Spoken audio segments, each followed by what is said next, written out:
Welcome. Good morning, good afternoon, maybe even good evening by the time you listen to this podcast.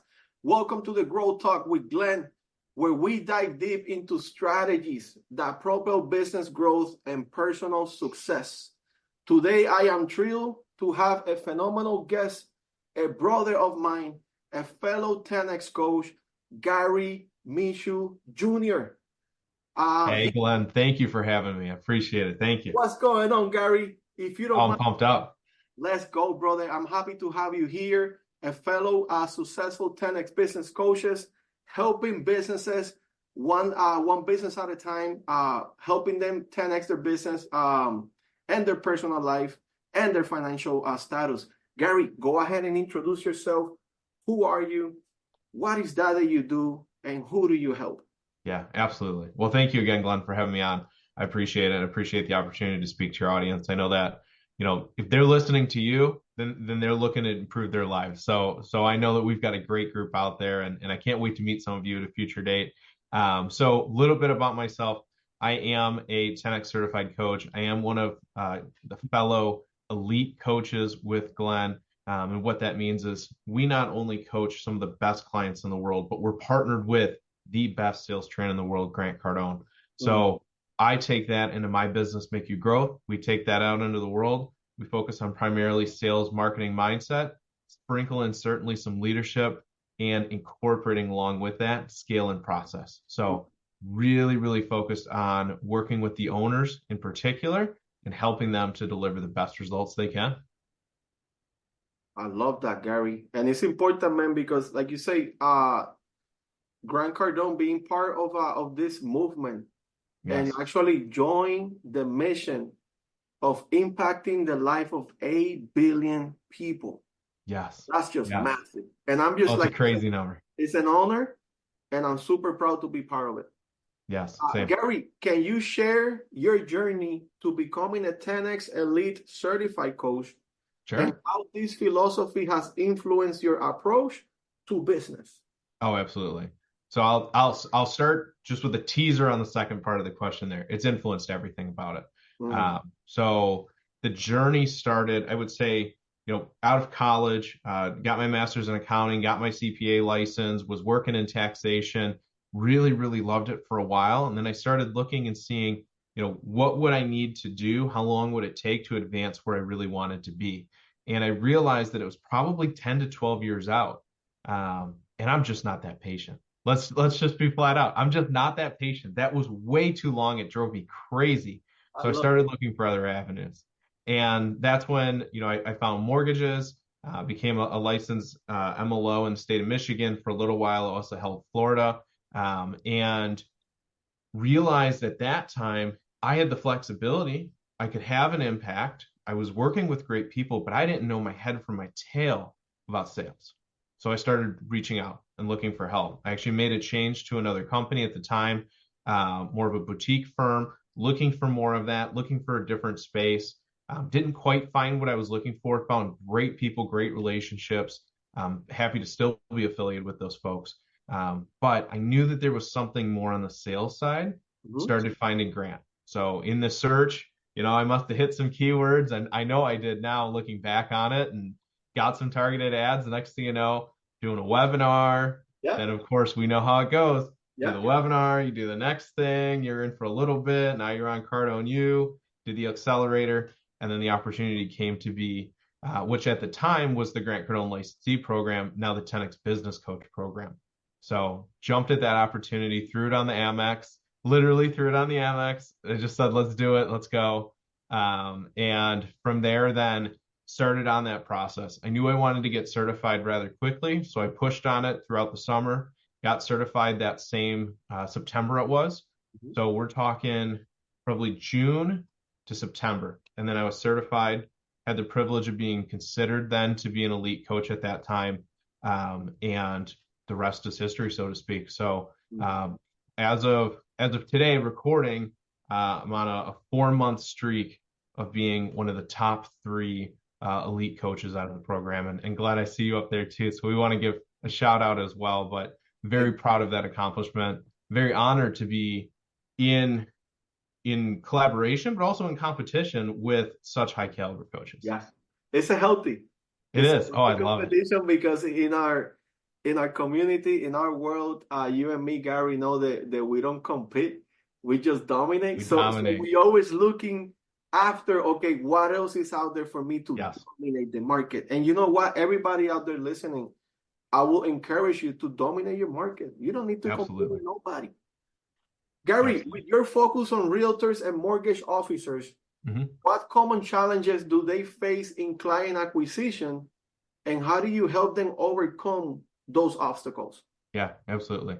So I think the number one challenge that I see, and it's in these fields, particularly with real estate agents and loan officers, but I also see this in a lot of the other industries that we work with, is knowing your value, and more importantly, on the client acquisition side at least, is being able to communicate that clearly, right? Because sometimes we know our value, but we don't know how to tell it. A lot of the times we're not clear on what our value really truly is. We might have an idea, we might have something that somebody told us along the way, and we kind of cling to that, but it's not truly wholly ours. That, I think, is the number one problem. The number two thing then, once we've got that established, is action, or really it's a lack thereof, right? There's some amount of action that's lacking. And, I think Grant would probably say flip those two, put the action first. I'm a firm believer in, and this is just my bias, my skew, how I think. I've got to have some clarity so I can go out and do the action. So for me, it is that clarity first. But if there's one or two and you can only work on the one, take the action and figure the clarity out as you go through it. Because until you do actually perform it a couple of times, you really won't know what that value is anyways. So, I said I'm 1-2, but it's probably 2-1. It's action and then clarity. I love it because, clarity, like you mentioned, is the same issue or problem that I see with multiple business owners not being clear in who they are, what is it that they do, who do they help, and how do they help. So like you mentioned, when you have clarity on that and you get to share that, when you clear and you get to share that with others, they're also going to be clear. Now, you talked about something very important, action. Yep.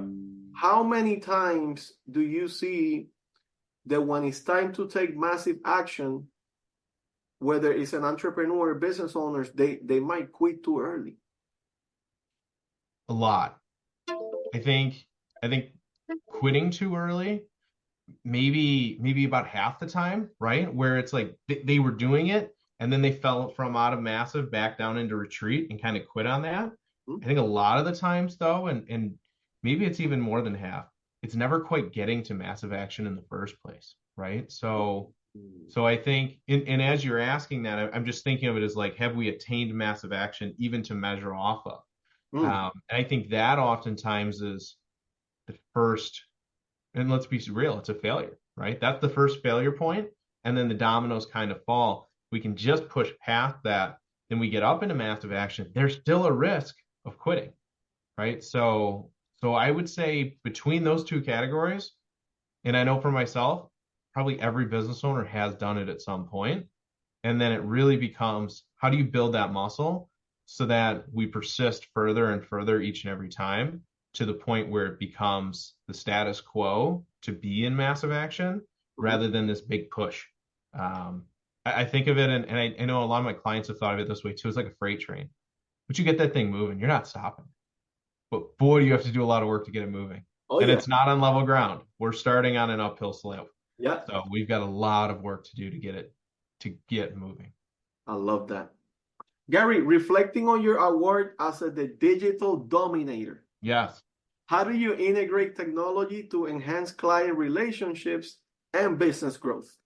Yeah, absolutely. So in particular with the mortgage industry, it was taking advantage of new offerings to streamline the application process. So really what that award spoke to was being able to take a borrower or prospective borrower, streamline their application using dockless assets, dockless income, a lot of automation tools to really get all of their documentation sorted out So they didn't have to go hunt for their tax returns. They didn't have to go hunt for a W-2 from 2 years ago. We all know we have it, but where? Well, that's a great question, right? So, and that was really what was leading the charge on that. I think now I use that same endearment, but in different ways, obviously, and really making sure to have automations in place. Everything is simple as appointment reminders, right? Like, hey, we've got a meeting today. Hey, here's the 30-minute reminder, things like that are very, very basic that come to mind. But then more in-depth automations. How many touch points do you have in your follow-up process? Do you have list segmentation? And what I mean by that, for those who may not be familiar, and I know, Glenn, your audience probably is, but just in case, is a portion of your list that has a unique characteristic. So for example, do I have multiple industries? Great. Well, this is only going to apply to my realtors. This may only apply to my loan officers. That's two different automation streams potentially. We can keep it simple and merge them, or we can get a little more fancy and break it out. But that really then is where you start to see those incremental changes lead to massive gains in the long run. And correct me if I'm wrong, Gary, but by you segmenting your list, and we go back with the example with realtors and loan officers, just to give you an example, at the end of the day, us as coaches, consultants, mentors, we understand that like every audience, in this case, a realtor, doesn't have the same problem that the loan officer has. So by you segmenting those lists, you have an opportunity to target that message to the realtor specifically for them, and the loan officer specifically for the problem that you solve for them. That's actually genius. And a lot of time people just do one message for everybody, but at the end of the day, everybody has a different problem that we need to solve. Exactly. And even when the problem is right, as a coach, we may see it's the same problem, but we're speaking different language, we're speaking different jargon. So just doing that, it increases your belief, your trust in whatever system or person even you're speaking to. It's one of the things that I find why I still draw back to real estate and mortgages. I get it. So when we're talking things and we're talking technical terms, I'm in there with them. I may not be in every day in a specific platform like Remine or using a specific MLS carrier, things like that, but I get it to the point where it's like, okay, we can be in dialogue. And even if I don't know what the menu tree looked like, I know the intentionality behind what your purpose is. And I think that it's so crucial as a coach to know that. And to really recognize where you are a subject matter expert in, right? So I have some industry expertise there, but then the true expertise, and this is why I love 10X and how we approach things, is it's in the 10X body of material.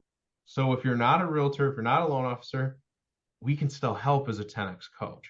And I think that's part of the beauty of, again, knowing your value, because it's multi-layered and it's tiered in that sense.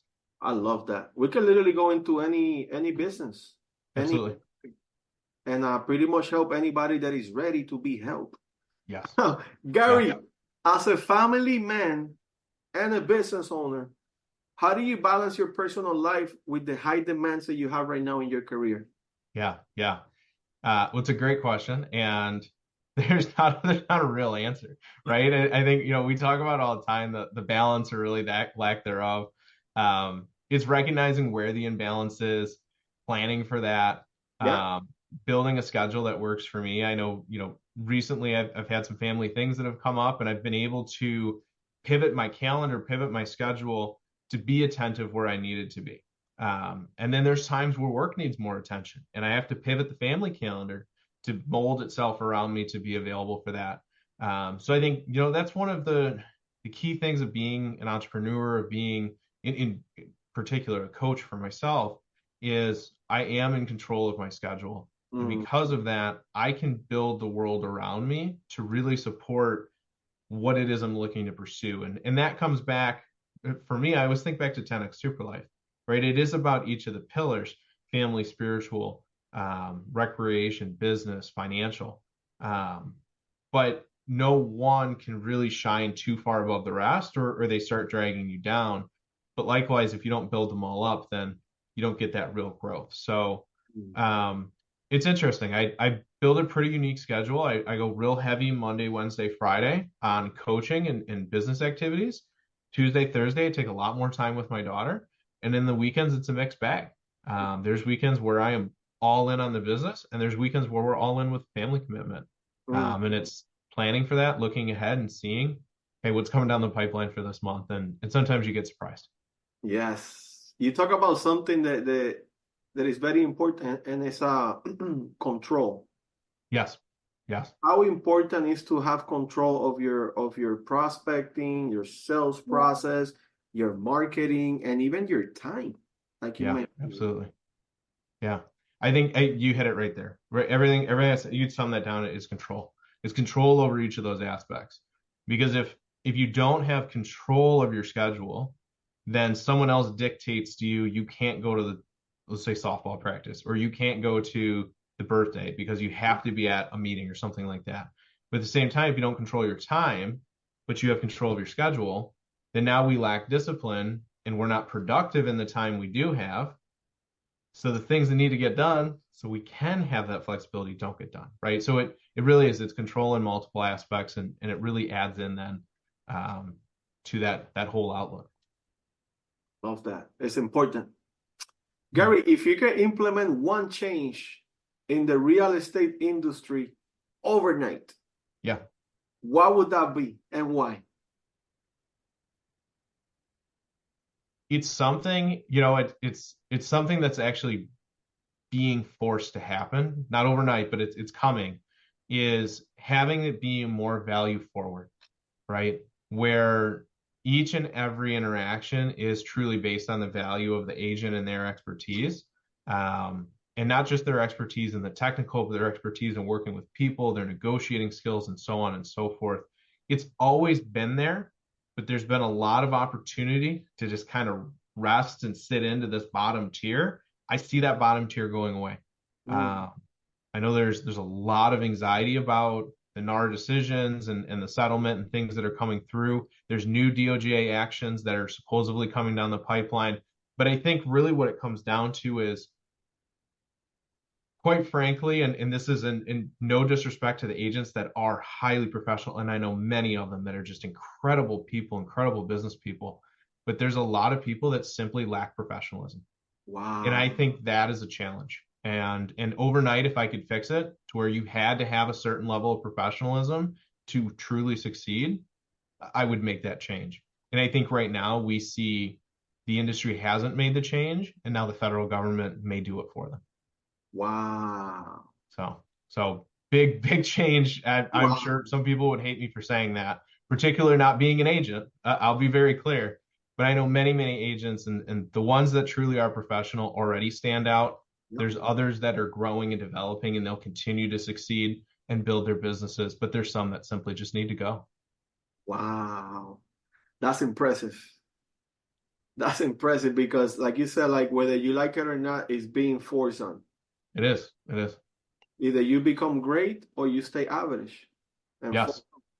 wow. Average is a failing formula, right? And that comes back to right when we said, right? Dominate your industry. Don't just compete. Certainly don't be average, right? But dominate. Dominate. Gary, in a world dominated by digital communications, Yes. how do you maintain authentic and meaningful interactions with your clients? I try my best to. I'll certainly put it that way, right? I try my best to. I often find I'll look around in my environment and I'll see something, and for whatever reason, it'll just stand out in that moment, and that will become my post. So, it's the average everyday things that maybe we don't think of being particularly special or unique or impactful, but there's a message there that we can draw out. And when we open up the creativity to find it, then we can share that with others. And because we yearn for real authenticity, even if it's not massively impactful, it sheds a little light. And then so does the next one and the next one and the next one. And eventually we see like, oh, I feel like I know Gary. Right. And I had that experience at GrowthCon where people came up to me and they're like, Gary, good to see it. I'm like, hey, like, what's going on? And it's like, you feel like you know people, even though you may have never met in person. Relationships. Relationships. That's what it is. Absolutely. Wow, and it feels great because when it comes, and this is my perspective right now, when it comes to like coaching, Hmm. mentoring, consulting, since from our perspective we just want the best for Yes. our customers, the engagement level is huge, and whenever you get to see them in person and you have that relationship, it's like I have customers that I saw and clients at the Tennis Growth Conference, Hmm. and the way they say hi to you, the hugs Yes. they give you, and you can see that they truly mean that they're so happy to see you and everything else that you're doing together. That right there is a big commission for me. Oh, absolutely. Yeah. And And I also see think, them succeed. That's yes. the biggest commission. Yes. And I'm glad you said it that way, right? The commissions that come in many forms. Because of course there's financial, it's business, it's for profit, but that's a commission too. Big time. And that even ties back to the family question, right? Like I'm always seeking that commission, right? We want those commissions, and sometimes it's the smile on my daughter's face, or her giggle, or my wife, winking at me from across the room. Like it takes all these different forms, but those are commissions. So I'm so glad you said it exactly that way. Mm. Gary, do you mind sharing a light bulb moment in Mm, your career that fundamentally shifted your approach to coaching? yes. And it was prior to formally being a coach. It was isolation. and and that came in the form of, I'm sure we all remember recent history, that virus that went around. Mm-hmm. And being in accounting, it was a critical industry, but still everybody was work from home. Mm-hmm. So going from a team environment where the work during busy season, January to April 15th, is just grueling for the tax teams. And normally you're in an environment where everybody's in the same boat. It's that mutual suffering almost, right? And I know sometimes the military or certain other places will talk about the bonds that form through suffering together. And this is starting to be well studied. Um, Not certainly to the same degree, but busy season kind of had that sense of like, all right, we're all in this together, and it's going to be really tough for the next couple months here, but I've got each other and everybody's going through it, so they get it. Mm-hmm. Then you go work from home. Now you're sitting at a desk in a makeshift office because, as a tax staff at the time, senior staff, it's not like you have this huge, nice work from home office. So you just kind of set it all up in a hurry, you get it going, and now you're just sitting there doing the same work, but it's silent. So you truly isolate it. And that hit the light bulb for me of I cannot have isolation. It's not Mm-hmm. healthy for me. In fact, it's actually dangerous. And that led down an entire journey that took really 2, 3 years to sort back out and really craft. And this is where I talk again with control, right? I surround myself with people. I always try to have an 8 a.m. client, which may be really early for a coaching session. I know a lot of people prefer to start later. I want an 8 a.m. session because I've got to get dressed, I've got to get primed, I've got to be ready to go. And by the time I finish that call, I feel like I've done something great. Yeah, And most days I have, right? So it's like it just primes me. And then the rest of the day, it's easy. amazing. We're just off to the races. Yeah, So absolutely. I think that isolation is the light bulb. And now I do everything I can to avoid that same isolation. I love that. Wow, what a moment for you Yeah. to and it's crazy because we all went through that and I never really saw it that way. Isolation. Yeah. That's amazing. Yeah. Gary, as we started wrapping up today's enlightening conversation, I know that you heard this question before, but what does 10x means to you? I love this question. It is, it's a multiplier. It's a lifestyle. It's something to cling to. Um, and what I mean by that is it really is, it's something that can be all encompassing. Um, you can make it your own. You can adapt it, implement it as needed. You can share it with others. It really is not just a concept, but it becomes a reality when you put it into action. Mm, And it's always about growth, which mm, I think there's just no other way to succeed in today's world. I love that, man. Thank you. Thank you. Gary, how can people find you? Let's say someone said, man, I Yes. need to meet Gary. How can they find you? How can they schedule a time with you? How would that work? Yeah, absolutely. So best way to do that, go ahead and find me on Facebook or Instagram at Micu Growth, MICU, and then the word growth. You'll be able to find everything there. The website's the same, micugrowth.com.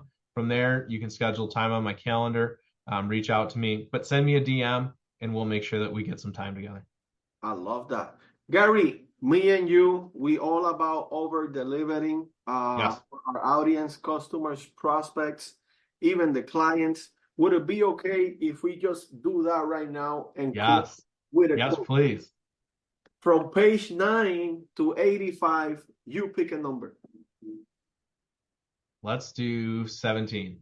17. Let's see what we got. Oh, here we go. This goes right along with what Gary was talking about today. Let the rest do whatever while you do whatever it takes. Yes, absolutely.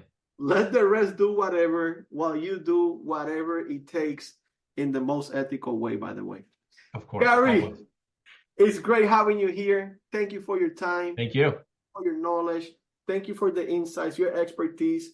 Always wishing you the best of success, health, and wealth. And I'll see you in the next one, brother. Thank you for Thank you, everything. brother. See you soon. Let's go.